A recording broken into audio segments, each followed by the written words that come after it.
All right, folks, we're just into the hour, and people are making their way in, so we're going to get started here. So I want to welcome everybody to our webinar in the series CRM Options for Enterprise Nonprofits. Our guests today are from SofTrek, showing their CRM tools, ClearView CRM. So just as a reminder, this is a part of a 7-part series that we have. This is number 5. So we've got recordings already up on our website, an overview around the process of CRM selection. A few vendors have joined us already, and a couple are still to come. So, but please enjoy the webinar today and look for more information about future webinars coming to your inbox soon. So, Heller, if you haven't joined us in the past, just a brief synopsis or summary of what we do. We help nonprofits with CRM strategy and design, implementing CRM systems, and improving their fundraising and engagement with their constituents. And we've been doing this for over 20 years, and we love it. So we're happy that you can join us today and avail yourself of some of the information that we've developed over time. So before we jump in with our friends from SofTrek today, I want to just revisit a theme from our first webinar that I think is really important about the selection process itself. And a lot of organizations at a certain point realize, you know what, we need new CRM technology. And so they decide that they're going to go ahead with this initiative, and they jump right in, and the first thing they do is they start to look at solutions. They start their process by saying, well, what's in the market, and what could we buy, and what are other people using? And you should not start there. Please don't start your process by jumping in and trying to figure out what's the best product for you. Now, if that's where you're at, please don't get off the webinar today. Stick around, but I'm going to give you some guidance here based on our experience about what works best when you start to look for a new CRM platform. And that is, first, just take a step back and think about the big picture. What is the reason for going out and selecting a new system? Are the tools you have archaic or failing you in some way? Are you looking for ways to optimize efficiency? Do you need more access to information across your organization? Do you have a problem with silos? By the way, everyone does. Are you looking for greater collaboration? These are some tactical underpinnings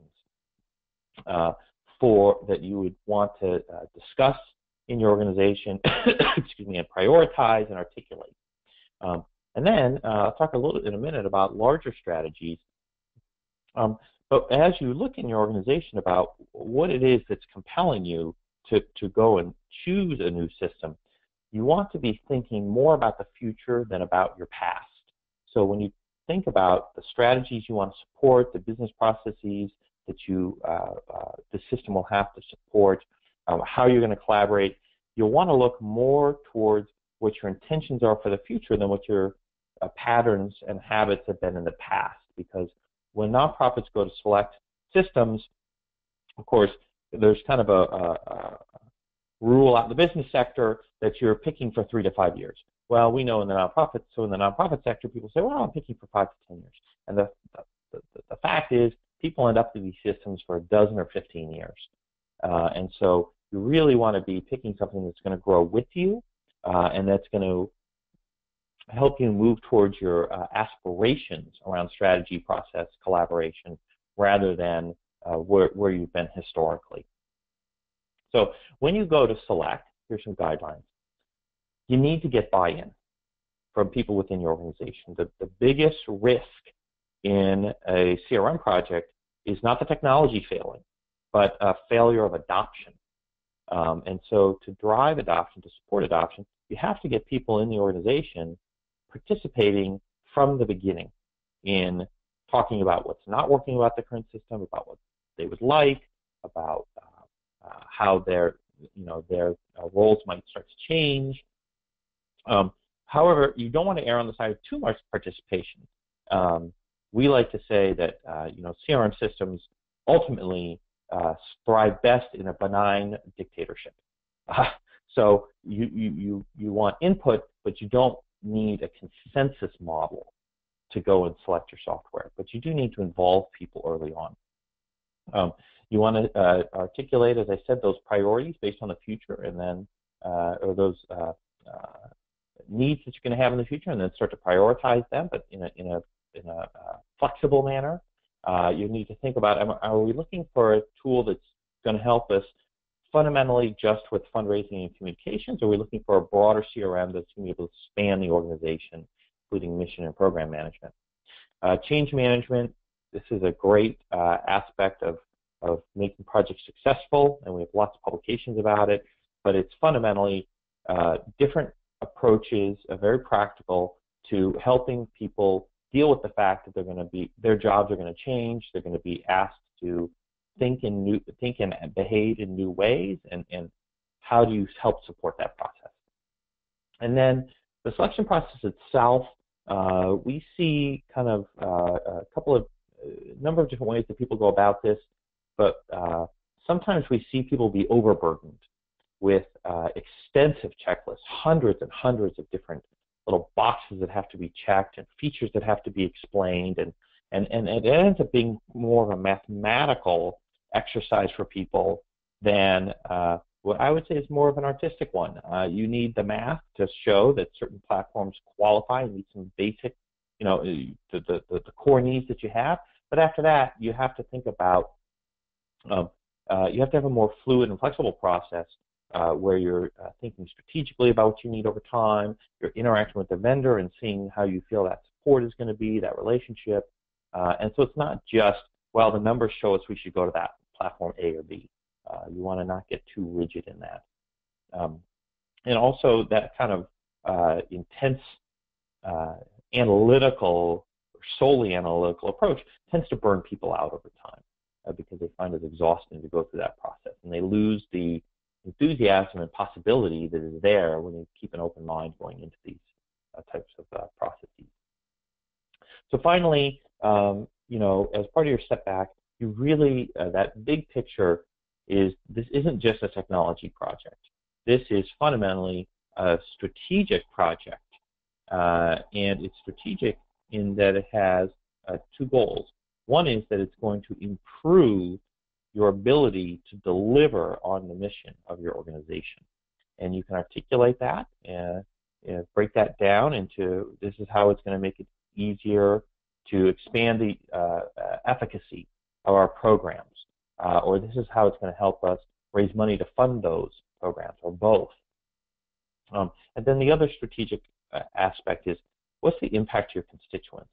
So you want to ask yourselves, going into this process, how do I want my constituents' experience of our organization to improve as a result of going and adopting this technology? Right? So that's a much different thing than saying this project is going to be successful because we converted our data. It's not enough. You want to be thinking longer term and bigger about, our constituents are going to have a better experience of our organization. And that in turn, of course, rolls out into, they're going to be advocates on your behalf, they're going to be donors and fundraisers on your behalf, they're going to maybe be partners in the delivery of your mission and your message, and those are the ultimate goals. And of course, setting expectations back to change manager. If we all get on board with those big picture vision of what the technology is going to do, it's going to require us to change, because we're not simply swapping out one place to type in data for another place to type in data. We're trying to really transform our organization and the impact, positive impact of our organization. So that requires, at the bottom, a lot of communication. So there's plans that you can put together around that. There's very practical ways to do all of this.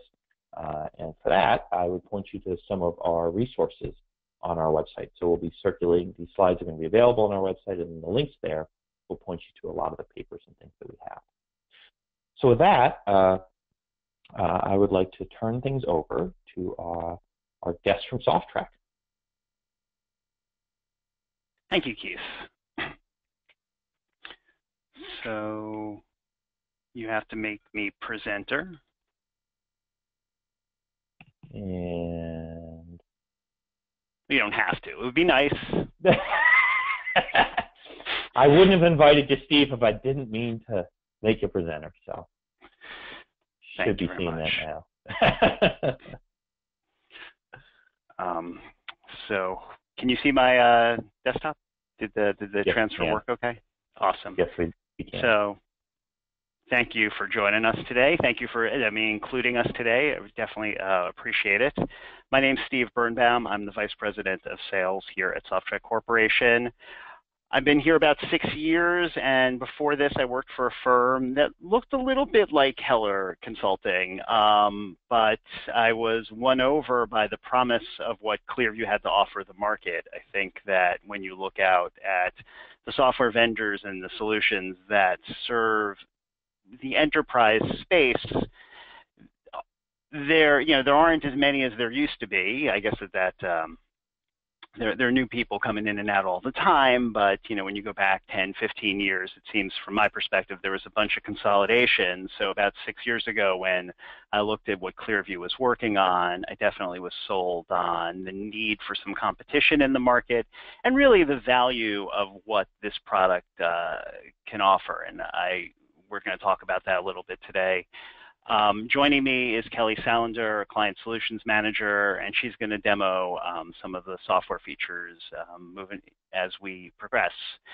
So starting with the numbers, we have 45 clients that we would describe as enterprise. The definition's a little fuzzy. Let's say raising over $5 million a year in contribution income is a decent metric for what would define you as an enterprise organization. It's obviously not just about raising money, but if you're raising $5, $10, $50 million, it's just a measure of complexity. We have about 20 mid-sized clients. That's going to be anywhere from, let's say, $2 to $5 million in contribution income. 7,500 users defined in our system at any given time. Figure a quarter of them are logged in. Obviously that number is going to fluctuate based on who's doing what when.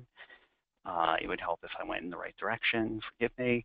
SofTrek, we've been around for 30 years. We were one of the first products in the donor management software market. And if you go back to the first webinar in this series from Heller Consulting, Keith, your team talked about how a lot of these vendors, the CRM vendors today, came out of the fundraising software space. And that's definitely describes how we got here. We moved to the cloud very early, right after Y2K.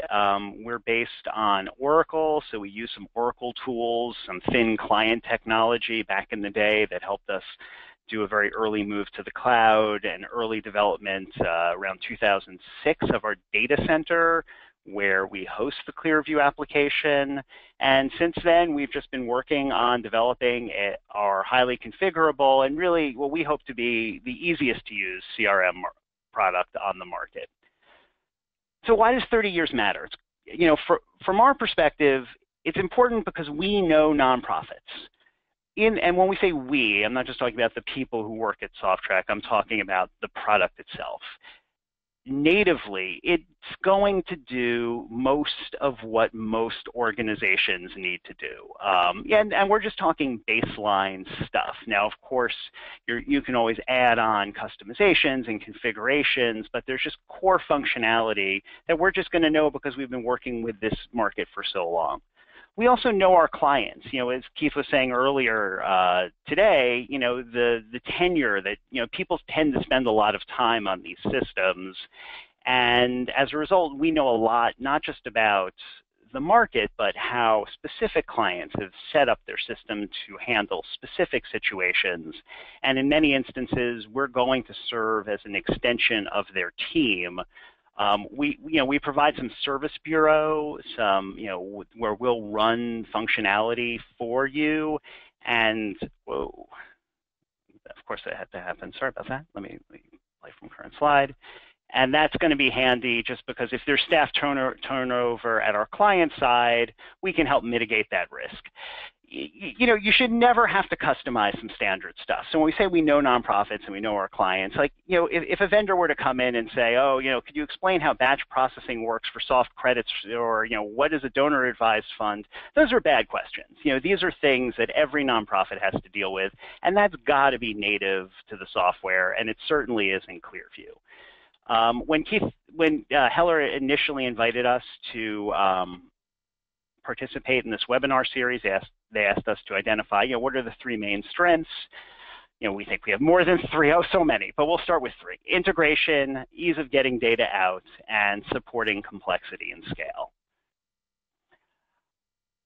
We do integrations all the time. It's true there are silos in every complex organization. Those silos are going to be driven by departmental boundaries, internal politics. We strive to be the vendor who plays nicely with others.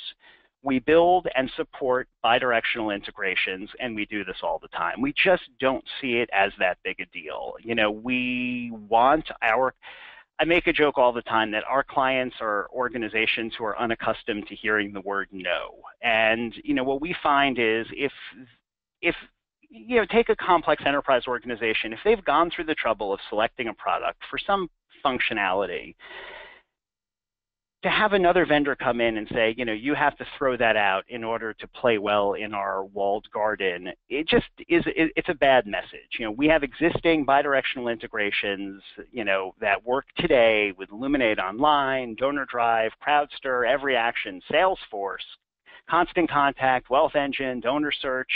There are more, but these are some of the ones that just sort of out of the box we can configure without too much heavy lifting because we've done them so many times.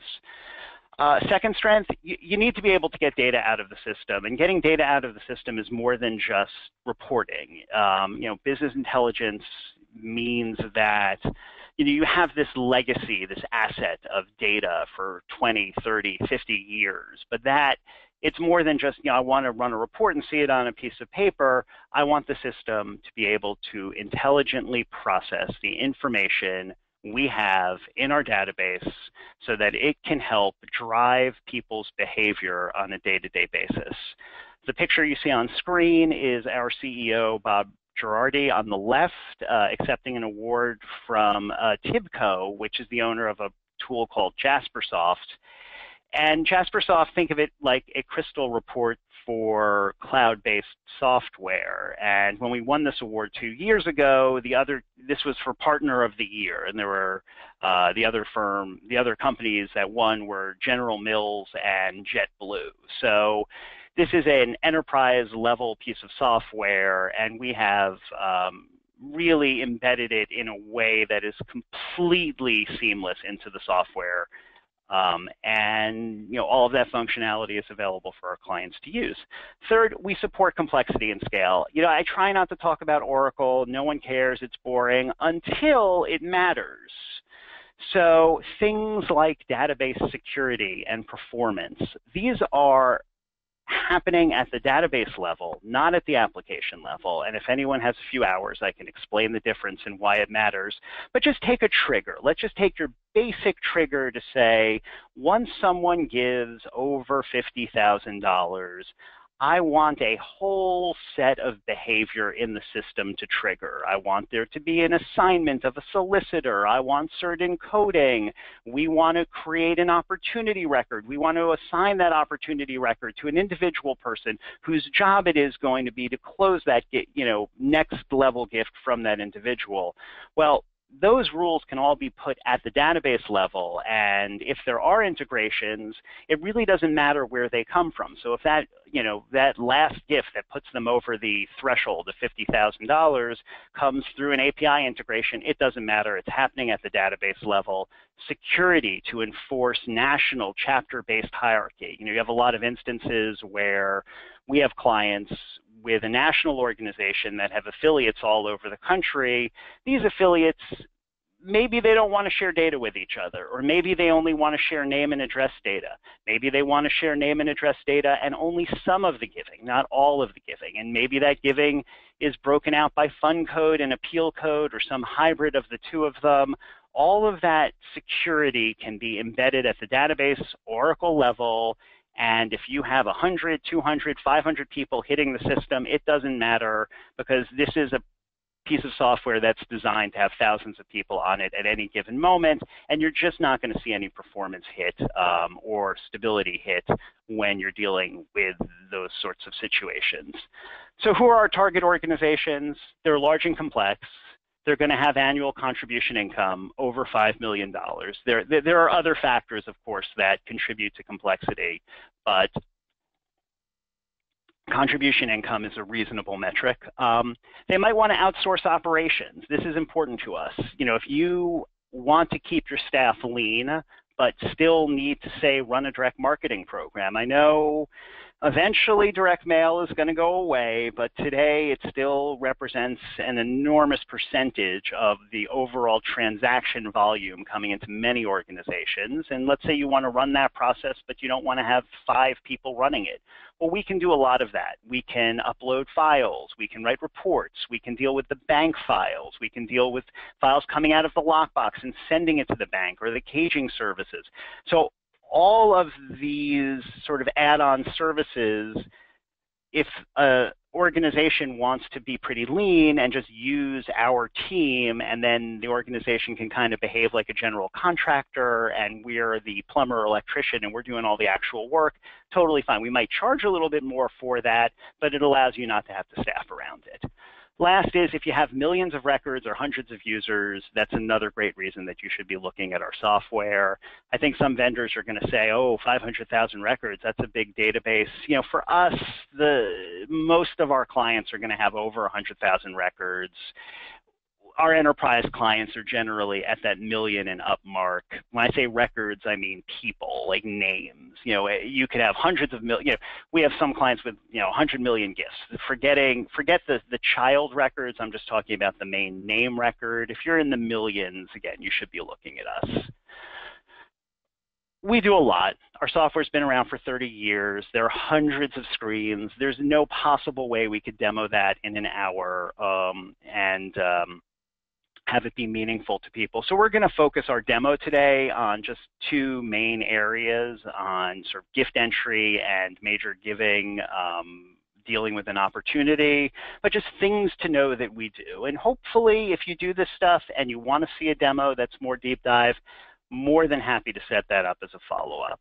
Direct marketing is a big piece of functionality in our software. This includes all of the segmentation and file creation around sending out complex omni-channel marketing that might include telemarketing, direct mail, email communication, coming to a web form. So all of the interaction around the entire campaign, ClearView is designed to handle. We have very powerful major and planned giving tools, and I'm going to show you a taste of that today. Most of our clients run or have run some form of capital or comprehensive campaign, and we support that with no customization. We have our own online tools. I mentioned earlier when talking about integration that we're somewhat agnostic about that. Our expectation is if someone is running, say, Luminate, well, granted that is made by a competitor, but we're more than happy to build and support that bidirectional integration. So whether or not you want to use the tools that we've developed for online giving and sustainer giving and donor portal, that's fantastic. Or if you want to use somebody else, that's fantastic too. Gift processing, I like to say that if there's a way legally to give money to a nonprofit organization, we handle it with no customization, and Kelly's going to show you some of that today. And granted, that's some of the more nuts and bolts stuff going back to the fundraising systems days, but if your software doesn't do that, you're just not at baseline. If you can't credibly take donor-advised fund money and make sense of it when you're looking at a donor's account, you're kind of missing core functionality that's going to be important to any organization of any complexity. We're not talking about anything custom. We're talking about standard accounting that every nonprofit has to deal with, which leads to integration with accounting interfaces. If you went to a bank and that bank had a piece of software for their tellers and another one for their ATM and another one for their online systems, and those were reconciled once a month by hand and the balances were always wrong, that bank would clearly shut down. You look at a lot of nonprofits, and there's a lot of manual keying of data into these finance systems, which is not best practices. We are set up to support the best practice of full integration with accounting. ClearView serves as a subsidiary ledger for all contribution income. And again, all of that is native functionality. Sure, we have to configure it, but there's a difference between that and having to customize something because it's a new concept. Event management is a big piece of what we do. We're talking about online, it can be walkathons, it can be galas, it can be cultivation events, golf outings. We have an entire suite of functionality surrounding event management that we would be happy, again, to show you as a follow-up. So with that introduction, I'm going to pass control over to my colleague Kelly, who's going to take you through the first part of our demo on gift processing. So Kelly, I'm making you presenter. And if this worked, you should be able to show your screen. Yes, let me pull it up. Thank you, Steve. I'm going to show you a brief tour of Batch today. And Batch is the tool that we use in ClearView to enter in all gift transactions. And as Steve was mentioning, earlier on the slides, we have been around for 30 years, so there isn't a way to take a gift that we haven't seen before. And ClearView is developed to make sure that all of those transactions that you're receiving can be entered into the system without an issue. So the real beauty of my job is not only melding together, making sure that you have the functionality that you need in ClearView, but also building a beautiful product that's easy and intuitive to use. And so that's the goal of what I'm going to show you here today in Batch. Now, I could show you some simple donation entry. It's a little too easy. We're a big piece of software, so I'm going to show you a few more complicated transactions that are going to focus around events. So I'm going to go ahead and I'm going to create a new batch, and I'm going to do so from a template that I've set up prior to the webinar. And I'm going to go ahead and look for my template. And here it is, my special gifts batch. And what I'm brought to here is my batch header screen. So I'm going to change some data here. I'm going to give it a different title. And my goal here is to enter transactions related to my Buffalo Walk event in 2017. I'm going to set my status as ready to post because I have my transaction set in front of me. I know what I'm entering. And as soon as I'm done, I'm going to post my batch. My payment amount, I'm going to enter in advance because I'm a good data entry person, and I've already balanced this out. And two fields that I do want to point out very quickly on this screen. One is the currency type. ClearView does accept all currency types into the system, so it is currency agnostic in that way. And I'm also going to point out just very quickly the credit card mode. Now, we're not going to deal with credit cards today. Some of our clients use their caging services to process credit cards. Other clients use their online donation systems to do that. But you also have the option to process credit cards through ClearView in our PCI compliant vault. So I'm going to go ahead and save my batch header. Now, my batch, as you'll remember, is created from a template, and I want to show you what that means. So if I jump into my layout from Tools, it's going to open up a simple configuration screen. And this view is something you're going to see in multiple places within the system. Anytime that you want to configure a screen in ClearView, this is the look and feel. And what's really nice here is I can move fields around if I need to. I can relabel them. So if I don't like the word prospect, I can say constituent. I can set default values, as you can see I've done here. I can make fields required. I can make them hidden. I have a lot of options here. As I scroll down the screen, you'll see that I can create groups of fields so that it's laid out in a format that is ideal for my workflow. So I'm not going through a bunch of fields that I don't need. I'm not accidentally entering data into a field that I can't report on later. I'm making sure that as I go through my screen, I have the fields that I need. I have the fields that I might need, but I'm going to close my section. See that in a minute, so that I don't get cluttered with a bunch of data entry fields that may not be used. And to the side here, you'll notice that there are still many, many, many more batch fields that I can pull onto my screen, including some that as an organization I can define myself. So as we mentioned, there isn't a way to take a gift that we haven't seen before. And as you go through the functionality of ClearView, you're going to see the depth of that functionality that we support. So I'm going to go ahead and save my configuration and head back out to my batch header. And we're going to enter our first donation. So from here, I'm going to start with entering in my constituent information. And this is a cool thing. I'm just going to start typing her name. And so I'm not remembering any ID numbers. I'm not opening up a cumbersome search. The system is searching through who it thinks I mean, and it's pulling up my results. And so here is my constituent that I'm looking for. And a couple of things happen when I select my prospect. To the side here, you'll notice a number of hyperlinks, and these take you to the prospect record itself.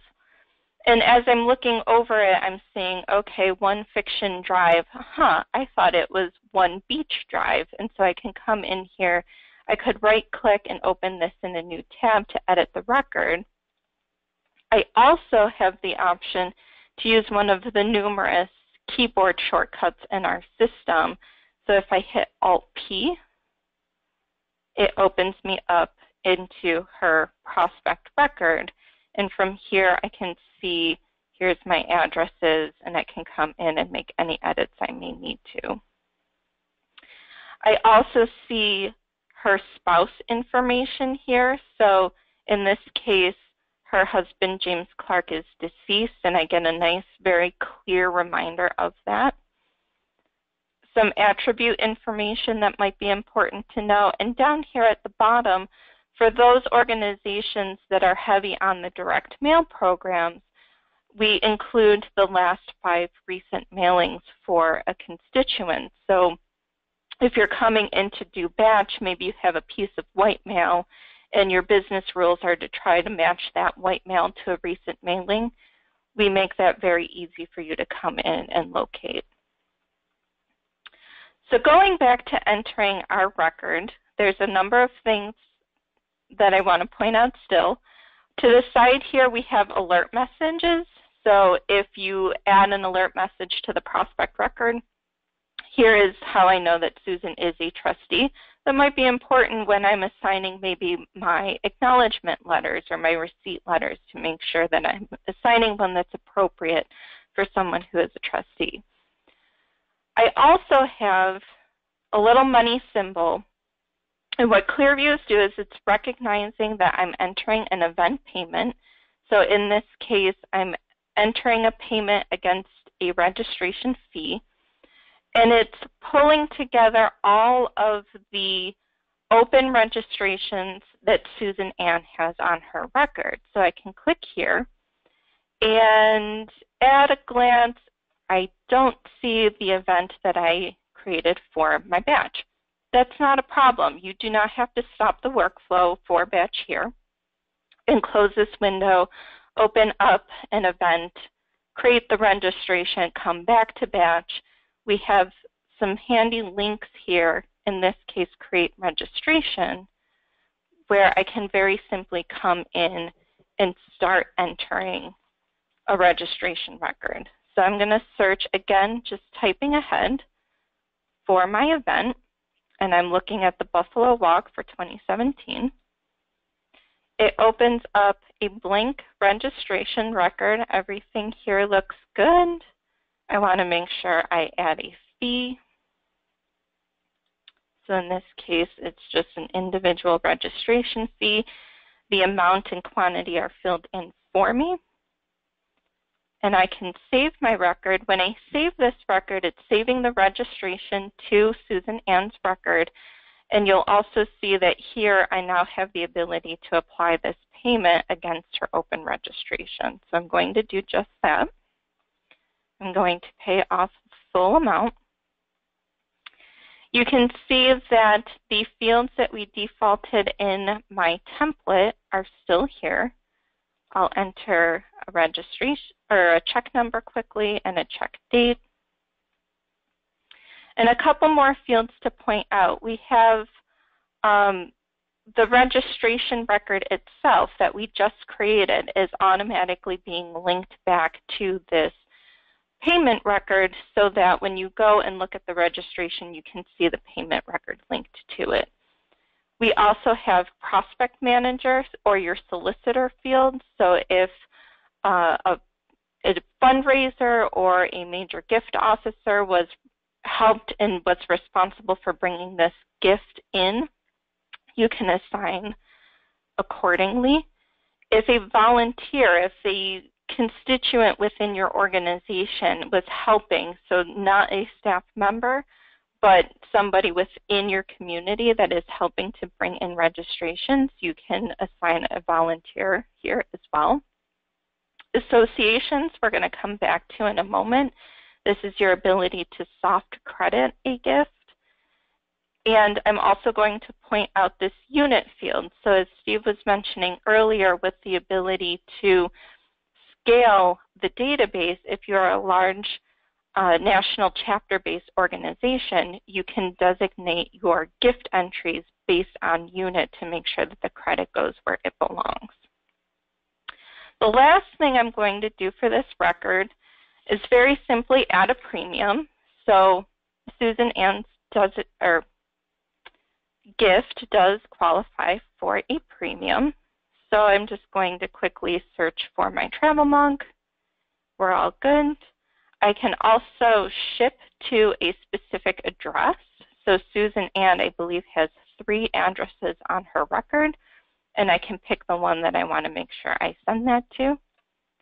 I'm going to save, and then save my transaction. Now, if I go back out to the batch, for my second transaction, I used my batch template, but now I need to add a few more fields because I have one that has tribute information on it that I was not expecting in my normal template. So that's not a problem. I can come back out and just edit the layout of my one batch. So I'm not editing the template for all of the batches that use that template. I'm just editing the layout of this one batch. And I'm going to come back out. I'm on my batch header. I'm going to go to Layout again, under Tools. And to assign honor memorial information, I'm going to search for tribute in my available fields. And I'm going to pull these onto the screen in an area where I believe they make sense. Again, keeping in with my workflow, making sure that I can efficiently enter my data. I will save my layout, head back to my batch header, and add my next transaction. So for this gift, it is coming from a family foundation. Part of my gift is in honor of or memory of somebody. Part of my gift is not, and I need to soft credit the person that signed the check. So I'm going to start with creating a split. And you'll see right away that over to this side, the system is ready to start calculating my split. So I always know how much I've entered and how much is left on the split as I finish out entering my transactions. So I'm going to enter in 1,500. And this is coming from the Judson Family Foundation. So I'm going to make use of my type ahead. I'm going to change one of my default values and make this a donation. And for my first transaction, it will be $1,000. My payment method is check. Enter in my check amount and check date. Oh, you know what? I think it popped me into the wrong batch. Let me start that over. Sorry about that. So we're going to start the split.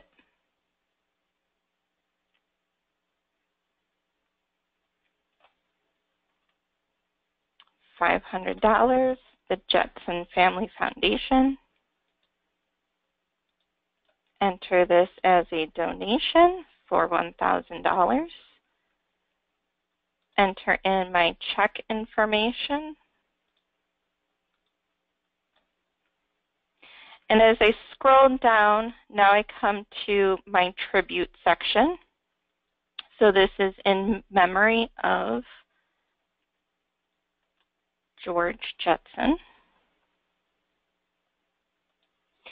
And the signer of the check is Jane Judson. So the credit for the gift, the hard credit in the receipt, needs to go to the Judson Family Foundation, but I need to give a soft credit to Jane as recognition that she signed and approved the check.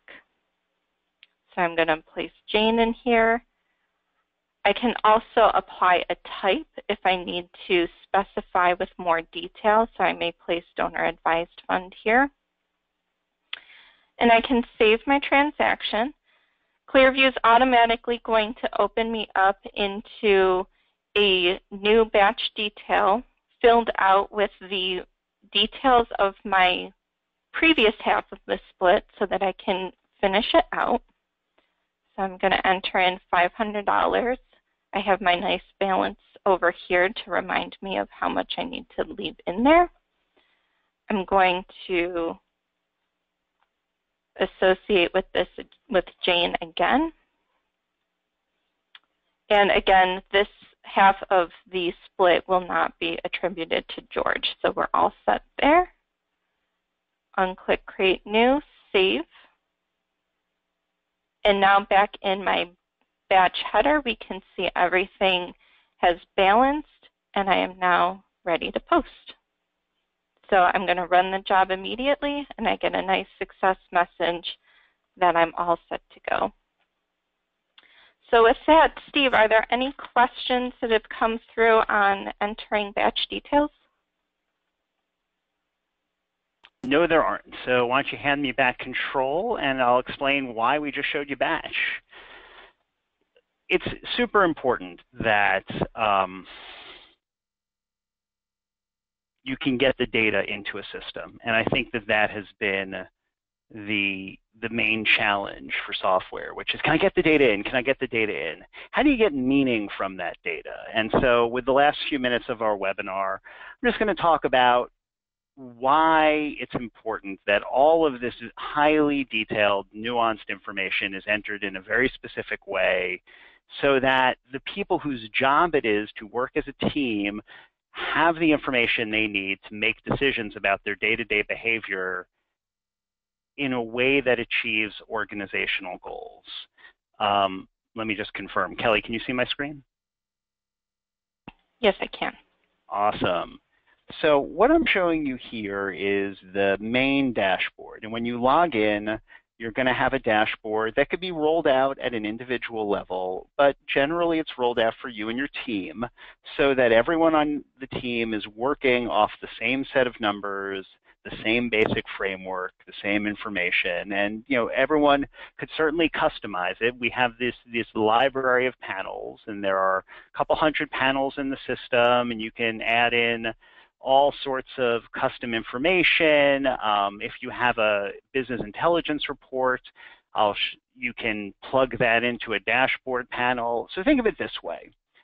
Most legacy software, ours included, presented you with a menu system, and the menu system demanded that a user understood their job well enough to put what they were supposed to do in the language and context of the software. The idea behind a dashboard is when I log in, if I'm a major gift officer, I shouldn't have to think that hard. The system should be telling me how to behave and showing me the information that is meaningful to achieve my goals. So in this instance, I'm looking at a key metrics panel. So this is some nice business intelligence that drills down to sub-reports that drill back into the system, because you never want to be having a conversation of like, how much money do you think we raised last year? That is a known fact, and the system must be able to present known facts to people who need them instantaneously. These major giving alerts is a good example. Wait a minute, 2 people died. Who are these people? This is something that's important to know.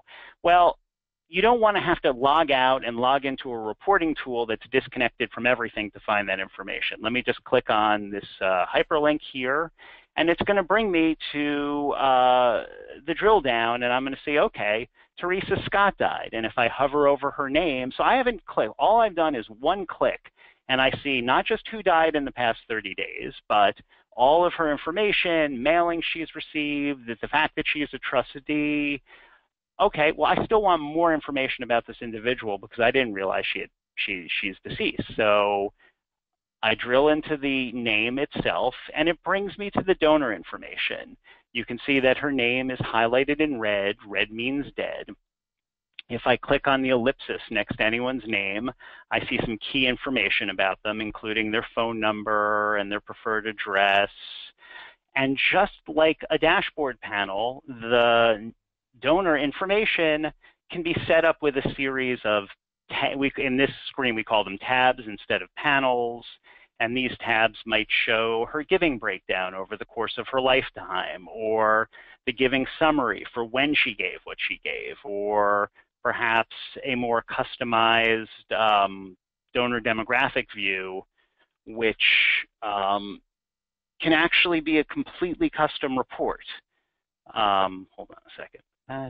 While that's refreshing, I also want to draw your attention up top to this menu bar. Only presents those options that you should have rights to see. So for this demo, I did throw everything, including political outreach, onto the menu bar.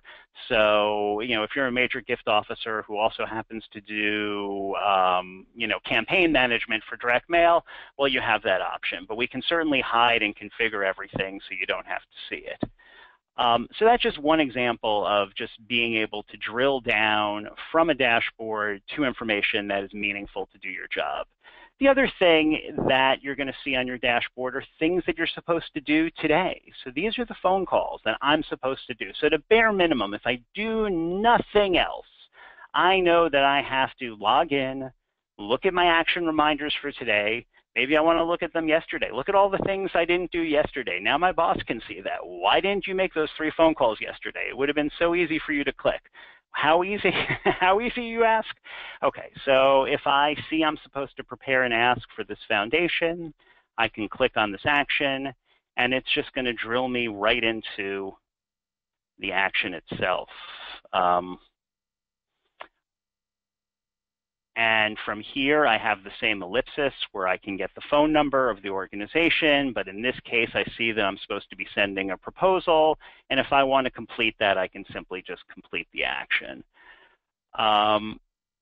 So as a gift officer, maybe if I've set up the system, all I'm doing is logging in every day and seeing the actions I'm supposed to do and then checking them off one by one. We do have a mobile app. That mobile app comes with the software. It's included. There's no additional licensing. And these actions are right on the mobile app, and the mobile app can actually dial the telephone. It can connect to a map and direct you to where you need to go. If you have a client meeting, you can see all of that person's giving. You basically have the same dashboard view on your phone that you have on the computer, which is really great for a gift officer who shouldn't be in the office all that much, right? Should be out raising money. Other panels might include sort of, these are the annual gifts that fund gifts that came in over the last 30 days, and this is entirely configurable, so whatever that dollar amount that sets, okay, under 1,000, let's say, is annual fund, over 1,000 is a major and planned gift that came in over the past 30 days. Here are all of the open opportunities, so here are all the gifts I'm supposed to be working in the list view. But this relationship manager is a really great example of business intelligence. This is a totally custom business intelligence report that we were able to build and plug into a panel that gives me, in aggregate, how am I doing as a major gift officer? So, for one example, one thing it shows is my opportunity sunset snapshot. This means, 182 days is the recommended number of days that a gift ask, a proposal, you've targeted someone to make a major gift. That should be in your pipeline 182 days. Well, obviously there's something wrong with me, which just ask anyone and they'll confirm. And mine is 1,555. So something is wrong with me and my fundraising, and it just gives me and my manager a really good opportunity to look at some data and talk about what are the opportunities, why are they taking so long, what could we be doing to speed them up. So, how do you do that? Where are the opportunities themselves? Well, let's start with the big stuff. I have 2 pending solicitations that are over $100,000.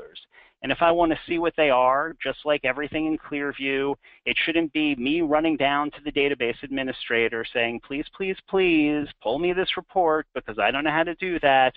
I can simply click on a hyperlink, which is going to bring me into the detail report of, what are these 2 asks? So you see I have a $325,000 ask and a $500,000 ask. And again, what you're looking at here is a BI report. And all of our BI reports come in a way that you can copy and edit them. So we actually give you the source code for most of the reports in the system because our expectation is if you wanted to add a column here, you shouldn't have to call us. You shouldn't have to pay for consulting. If you have someone who knows SQL, and most enterprise organizations do, they can simply go into the reporting tool and make that change themselves. The BI tool can have hyperlinks to different areas of the software. So if I click on the ID number, it's going to bring me to that main view. But if I click on the opportunity itself, it's going to bring me into the opportunity. And when I look at the opportunities, I can see just information about that ask. Was the projected amount? How much did I ask for originally? What's the probability? When did I make that original ask? But it gets much more granular. I know we work with some organizations where major gift officers work in teams. We support that. So you might have one main prospect manager on an ask and then multiple people who have multiple different roles. The system can remember that and support that. It can also remember conversations you've had about how to designate this money. Where should this money go once it comes in? Now, this isn't going to hit finance. This is a way that you can just have a conversation with the donor, remember that conversation in the system, so when the money does come in and you get this $500,000 check, it's not some mystery that needs to be decoded. You can simply look at the opportunity if you're the gift processor and say, okay, it's supposed to be 50-50 between these 2 funds. Maybe you just code it that way. Maybe you call and double check, but at least you have some information. We tie together the actions. So all of those things that you're supposed to do, these are the actions that have happened so far to make this gift happen, and this is the action that's supposed to happen today. And if I click on this, this is the thing I showed you a few minutes ago that showed up on my dashboard as well. This is the thing that I was supposed to do today to move this $500,000 gift forward. The most important thing. It's showing up right on my homepage. There's a bunch of other stuff that we're tracking on opportunities as well. Perhaps you have board members who are involved. Perhaps you're dealing with a corporation where you need to have an attorney, or an estate where there's an executor. Finally, there is an audit trail of the opportunity itself. So my manager can see, how long has this been sitting? I've been working this thing since April of 2016. Is that reasonable? Is that not reasonable? The nicest thing about the history of the audit trail is that I'm not able to edit it myself. So I have to I have to actually perform the behavior when I'm supposed to perform it, and then my manager can see, okay, you know, he's consistently moved this along month by month, and this is just how long this thing took, as opposed to 20 minutes before the meeting today, he updated his portfolio. Maybe this guy needs a little bit of help with his organization. Not that I do, I'm perfect, no, just kidding. So there is a lot more to the software, but from the demo perspective, that's pretty much all the time we have today. Kelly, before I sort of go through the final slide, any questions pop up? There is one question. So the question is, most CRMs include lots of pieces, including a warehouse. Does your system rely on other software and warehouse, or is it all in one? So we, what I mentioned before with JasperSoft, when I say business intelligence, we have embedded the JasperSoft product into our software. We've embedded an Oracle data warehouse into our software. So from an end user perspective, while there are pieces running on different platforms, from the end user's perspective, you log into one system and you have one interface for everything you need to do. Good question, thank you. So to wrap, you know, here's some things that the Heller team said in that original webinar that kicked off this series. Nonprofits are different. We couldn't agree more. The accounting, the way they behave, totally different. We've been doing it for 30 years. You're also not going to end up on a single product. This promise of, you know, a single product for everything means that you're going to have to run custom software. And maybe you're customizing things you should never have to customize, like transaction processing, which is just craziness, you know. There are things that everybody does that we're going to do out of the box, and then we're going to want to integrate. Last thing they say is you need to develop a relationship with the vendor, and this is key to us. Like we're selective about the RFPs we respond to, about the clients we pursue, because we know you're going to be with us 10 to 15 years. You know, once an organization converts, that's a somewhat permanent decision. And you know, to that end, we want to make sure the fit is right from the get-go. We don't want to take on clients that we think might be happy down the road. So I know we're at the very end, and here's some contact information. The phone number extension 501 on screen is to get me directly, and I'm happy to talk to anyone about their CRM needs. Been doing this a while. I might have a handful of opinions, but I would love to share them with you, and we would love to do deeper dive demos for anyone that's interested. So with that, I'll hand it back to Brian, but I want to thank Heller Consulting so much for including us in this enterprise webinar series, and we are delighted to be a vendor in this space. We believe the nonprofit organization market is sort of central to the fabric of American society, and I'm not even, those aren't just words to me, like it gets me up in the morning, and we're just thrilled to be part of it. So thank you, everyone. Thank you, Steve and Kelly, for participating today, for your product and your passion. And I want to thank everyone who attended today.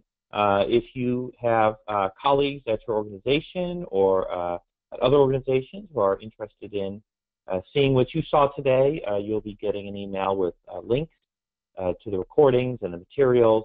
We're happy to have you share them broadly. And want to remind everyone that we have another webinar coming up in about a month on Tuesday, October 24th. That'll be with Stratus Live, showing their platform built on the MS Dynamics product.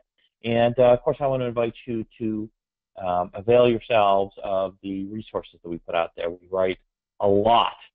We know that we will not be able to work with everybody, but we want to share our information broadly, and so we publish blog posts and papers and webinars. So please go to our website and check it out. And thank you again for everyone's participation today, and we'll look forward to seeing you next time.